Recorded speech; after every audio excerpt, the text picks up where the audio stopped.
సరే అనిల్ రావిపూడి గారిది రీసెంట్‌గా అది మన శంకర వరప్రసాద్. ఆయన దాంతో హర్షవర్ధన్ గారితో ఇంటర్వ్యూ చేశానండి. చాలా బాగా మాట్లాడారు సార్ ఆయన. మాట్లాడి రెమ్యూనరేషన్ ఎంత అని అడిగాను. ఆయన చెప్పారు రెమ్యూనరేషను. ఇప్పుడు పెంచేస్తారని అడిగాను. అంటే ఈ ఒక సినిమా హిట్ అయిపోయింది నేనేం పెంచను అలాగా. నాకు ఒక స్టాండర్డ్ ఉంది అన్నాను. మీకెంతొచ్చింది సార్ అప్పుడు అంతే రెమ్యూనరేషన్ అది? నేను తిన్నంత, వాళ్ళు ఇచ్చినంత, నాకు ఆనందం ఉన్నంత, నేను దాచుకున్నంత నాకు వచ్చింది. ఆనందంగా ఉన్నా. ఏమండి ఒకటి చెప్తానండి. ఎందుకంటే అండి మేము అనుకోవడం ఒక 5 lakhs అలా ఇచ్చుంటారని నేను అనుకున్నానండి. ఇంకా చాలా ఎక్కువ ఇచ్చారు. ఇంకా ఎక్కువ ఇచ్చారు. చాలా ఎక్కువ ఇచ్చారు. అందుకే చెప్తున్నాను. సినిమా ఏమైపోయిందంటే అండి ఇప్పుడు నెంబర్ ఆఫ్ డేస్ బట్టి రెమ్యునరేషన్ ఉంటుందండి. నేను దాదాపు 40 రోజులు పనిచేశాను. 40 రోజులు. అయితే వేరండి. అలాగే చాలా అంటే పడుతుంది అట్లా. సో సంపాదన ఇంపార్టెంట్ కాదండి. సంపాదన బతకాలి కాబట్టి తీసుకుంటాం మనం. ఊరికే ప్రొఫెషనల్ ఆర్టిస్ట్లం కదండి. కానీ అన్నిటికంటే తృప్తి ఇంపార్టెంట్. ఆ తృప్తి మరి వెల కట్టలేనంత వచ్చింది కదా. అమ్మో! నిజంగా అది కొన్ని వేల కోట్ల డబ్బులు ఇచ్చినా అది నుండి అంతేగా ఈ వచ్చిన దానికి పక్కన పెట్టుకుంటే ఇప్పుడు ఎవరికి వస్తుందండి ఆనందం ప్రతి వాడితో గుర్తే. అనిల్ రావిపూడి గారు, దిల్ రాజు గారు ఇద్దరు అవకాశం ఇవ్వబట్టి కదా వచ్చిందా. అవునండి. సో ఆల్వేస్ వాళ్ళ కృతజ్ఞతలు. అంతే సరే. భవిష్యత్తులో ఏమైనా సినిమాలు మీరు ఓన్గా తీయొద్దని అనుకుంటున్నారండి అన్న? డైరెక్ట్ చేద్దాం అనుకుంటున్నాను. నేను టెలివిజన్లో చేయని ప్రాజెక్ట్ లేదండి. అయితే టెలివిజన్లో నేను చేసినప్పుడు ఎలా ఉండేదంటే వీక్లీ సీరియల్స్, టెలిఫిల్మ్స్ ఉండేవి.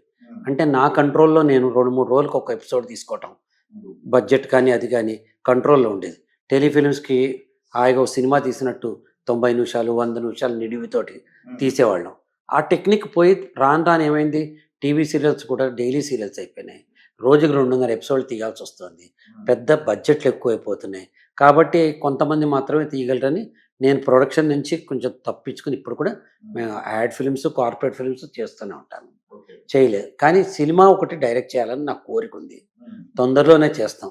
మంచి కథ రాసుకున్నా, కొంచెం సస్పెన్స్ కాబట్టి చెప్పట్లా.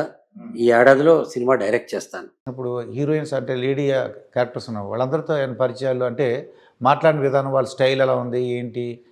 అంటే అద్దం లాంటిదండి మన జీవితం. మనం ఎలా ఉంటే ప్రపంచం అలా ఇస్తుంది. అదంటారు అంతే. నేను వాళ్ళందరినీ బిడ్డల్లో చూస్తాను. వాళ్ళు నన్ను తండ్రిలా చూశారు. మా హీరోయిన్లు కానీ, నా పక్కన వేసే ఆర్టిస్టులు కూడా నాతో పాటు వేసేవాళ్ళు ఒక అన్నం చూసినట్టు చూస్తారు నన్ను. కాబట్టి నా దృష్టిలో ఏంటంటే స్వతహాగా అందరూ మంచివాళ్ళండి. ఎవరి పరిధిలో వాళ్ళు ఉండాలి. మనం పర్సనల్ క్వశ్చన్ వేయకూడదు. వాళ్ళు చెప్పుకుంటే చెప్పుకోవచ్చు. నాకు ఈ కష్టం ఉంది అన్నయ్యానో, నాకు ఈ కష్టం ఉంది సార్ అనో, వాళ్ళు చెప్పుకుంటే వినాలి తప్ప మనం క్వశ్చన్లు వేయకూడదు. అది నా నా నైజం. కాబట్టి నాకు అందరూ స్నేహితులుగా ఉంటారు. బాగా ఎంజాయ్ చేసాం. ఇక్కడ షూటింగ్ అప్పుడు కానీ, బ్యాంకాక్ వెళ్ళి చేసినప్పుడు కానీ, F2కి F3కి మొత్తం వెంకటేష్ గారి దగ్గరించి, వరుణ్ తేజ్ దగ్గరించి అందరూ కుటుంబంలో ఉండేవాళ్ళు. బాగా ఎంజాయ్ చేసాం కాబట్టి ఇంకా పక్కన మిగతా విషయాలు నేను పట్టించుకోలేదు. మన శంకర వరప్రసాద్ ఎలా ఉందండి సినిమా అది? నేను చూశానండి. చాలా బాగుంది. చిరంజీవి గారు ఎక్స్ట్రాడినరీ ఉన్నారు. అనిల్ సక్సెస్ చాలా బాగుంది. చాలా బాగుంది సినిమా. వెంకటేశ్వరును చిరంజీవి గారి కాంబినేషన్, నయనతార మేడం మీరు చూసారండి? చూడలేదా? మీరు చూడండి. ఎందుకంటే కొద్దిగా ఫ్యామిలీ ఇది కూడా ఉంది. ఇది చాలా బాగుందండి. అందరూ మంచి ఆర్టిస్టులు. అనిల్ సక్సెస్ పట్టేశారండి. ఫార్ములా పట్టాడు ఆయన. ఏంటంటే ఒక 40 years ప్లస్ వాళ్ళందరికీ ఏది నచ్చేదో మన చైల్డ్హుడ్లో అదే. మీరు ఇప్పుడు పాటలు వినాలంటారు, కీరవాణి గారు చెప్పారు. మనం ఏ పాటలు వింటారు? మీ చిన్నతనంలో విన్న పాటలు వింటారు. ఇప్పుడు పాటలు వినరు మీరు. ఎందుకంటే అప్పుడు వినే తీరుబడి ఉండి, చూసే తీరుబడి ఉండి, ఆస్వాదించే తీరుబడి ఉంది. ఇవాళ మనం సినిమా పోయినా ఒక రొటీన్ అజెండాలో వెళ్తున్నాం తప్ప. అంతే కదా, పాట వినడం వల్ల మన యూత్ గుర్తుకొస్తుంది. సో ఇప్పుడు చిరంజీవి గారిని యూత్ఫుల్ గా చూస్తే మన చిన్నప్పుడు చిరంజీవి గుర్తుకొస్తారు. నయనతార గారిని చూడంగానే చిన్నప్పుడు నయనతార గుర్తుకొస్తుంది. వెంకటేష్ గారిని చూడంగానే మనకి రాజా సినిమా, బొబ్బిలి రాజా సినిమా ఇవన్నీ గుర్తుకొస్తాయి మనకి. అలా ఒక సక్సెస్ ఫార్ములా పట్టుకున్నారు ఆయన. చాలా బాగా చేశారు అందరూ కూడా. నిజంగా అని ఆయన అంటే నేను చూసినట్టు చిన్నపిల్లల చేత కామెడీ కూడా చేయించారండి. నాకు అర్థమైంది ఏంటంటే చిన్నపిల్లలాగా చేయించారండి. హీరో హీరోయిన్స్ది ఫైట్లు ఉన్నాయి, పాటలు ఉన్నాయి. మీరు అన్నట్టు సక్సెస్ ఫార్ములా పట్టిస్తారు. లేకపోతే 300 కోట్లు అట్టా చేస్తున్నాడు సినిమా. ఒక ప్రాంతీయ చిత్రం అంత గ్రేట్గా చేయటం చిరంజీవి గారికి, ఆయన స్టేచర్కి బిఫిటింగ్ విక్టరీ. దానికి వెంకటేష్ గారు తోడవటం, ఇద్దరు గ్రేట్ స్టార్స్ కదండి. చాలా బాగా చేశారు.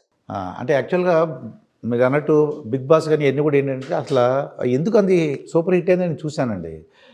వాళ్ళు ఏం చేస్తున్నారు, వాళ్ళ పర్సనల్ మీ కూడా నాకేంటంటే మీ కుటుంబం గురించి తెలుసుకోండి. ఒక అబ్బాయి అమ్మాయి ఎలా ఉంటారు ఏంటి తెలుసుకోవడం ఉంది నాకు. పర్సనల్ విషయాలు అడగచ్చలేదనేది నాకు డౌట్ వస్తుందండి. అడగండి, చెప్తాను. పర్సనల్ ఇంటర్వ్యూస్ చాలా ఇచ్చామండి. ఇచ్చాను, అందరికీ క్లుప్తంగా తెలుసు, చెప్తాను, చెప్పండి. No problem. ఒక అబ్బాయి ఒక అమ్మాయి అని మా తెలుసు. అమ్మాయి ఫస్ట్ అండి. ఉమ్. మా అమ్మాయి మ్యారేజ్ అయిపోయింది. ఉమ్. తను క్వాలిఫైడ్ డాక్టర్, బీడిఎస్ చేసింది, తర్వాత ఎంబీఏ చేసింది. బట్ మా ఫీల్డ్ లోనే తను యాంకరింగ్, యాక్టింగ్ అన్ని చేస్తుంది తను. మేము ఆ, ప్రాజెక్ట్ married. చేస్తున్నా, దానికి తర్వాత- క్రియేటివ్ హెడ్ గా ఉంది. తనకు ఒక పాప. మా అబ్బాయి తను మ్యూజిక్ డైరెక్షన్ చేస్తున్నాడు. తను మాస్టర్స్ ఇన్ అందులో అడ్వర్టైజింగ్ మార్కెటింగ్ చేసి వచ్చాడు ముంబై జేవియర్స్ లో. ఉమ్. కానీ తను మొత్తం మ్యూజికే డెడికేషన్ పెట్టుకున్నాడు. ఇక్కడ ఒక స్టూడియో ఎస్టాబ్లిష్ చేసుకున్నాడు.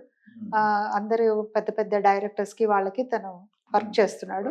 కీరవాణి గారి దగ్గర 2 ఏళ్ళు కీరవాణి గారి పనిచేశాను. దగ్గర కూడా వర్క్ చేశాడు. ఆయనతో ఇప్పటికీ ప్రాజెక్ట్స్ లో వెళ్తూ ఉంటాడు. గిటారిస్ట్, సింగర్, తర్వాత ఈ రైట్స్ మ్యూజిక్ ప్రొడక్షన్ చేస్తాడు. అది టోటల్ గా మొత్తం డెడికేటెడ్ టు హిస్ మ్యూజిక్ అండి. జనరల్ ఏం చేస్తారంటే పేరెంట్స్ ఈ ఫీల్డ్ లో ఉన్నప్పుడు వద్దు వద్దు అని చెప్తుంటారండి. మీరు చూస్తే ఎంకరేజ్ చేసినట్టు మా పిల్లలిద్దరిని మేము ఎప్పుడు ఏది ఫోర్స్ చేయలేదండి. ఇద్దరు బాగా చదువుకున్నారు. ఇద్దరికి ఇటువైపు ఇంట్రెస్ట్ ఉంది. మా ఇంట్లో అందరూ నేను 2 పోస్ట్ గ్రాడ్యుయేషన్స్ చేశాను, డాక్టరేట్ చేశాను. ఆయన పోస్ట్ గ్రాడ్యుయేషన్ చేశారు, సిఏ చేశారు. మా అమ్మాయి బీడిఎస్ చేసింది, ఎంబీఏ చేసింది. మా అబ్బాయి మాస్టర్స్ చేశాడు. సో అందరం చదువుకున్నాం. అట్ ద సేమ్ టైం ఈ ఫీల్డ్ పట్ల ఇంట్రెస్ట్, స్కిల్ కానీ టాలెంట్ కానీ ఉన్నప్పుడు ఎవరు ఆపలేరు. అయితే మా అమ్మాయి చిన్నప్పుడు 9th దాకా కూడా బాగా క్లాస్ ఫస్ట్ అది వస్తుంటే, చిన్నప్పుడు కూడా మూవీస్ చేసింది, మా సీరియల్స్ చేసింది. తను ఇక్కడే ఉండి చక్కగా యాంకరింగ్ పర్సూ చేస్తుంది అనుకున్నాము. సడన్ గా వచ్చేసి నేను డాక్టర్ అవ్వాలంది ఒక రోజు. ఇంకా డాక్టర్ అవ్వాలి అంటే మొత్తం చదువు మీద డెడికేట్ చేయాలి కదా అప్పట్లో.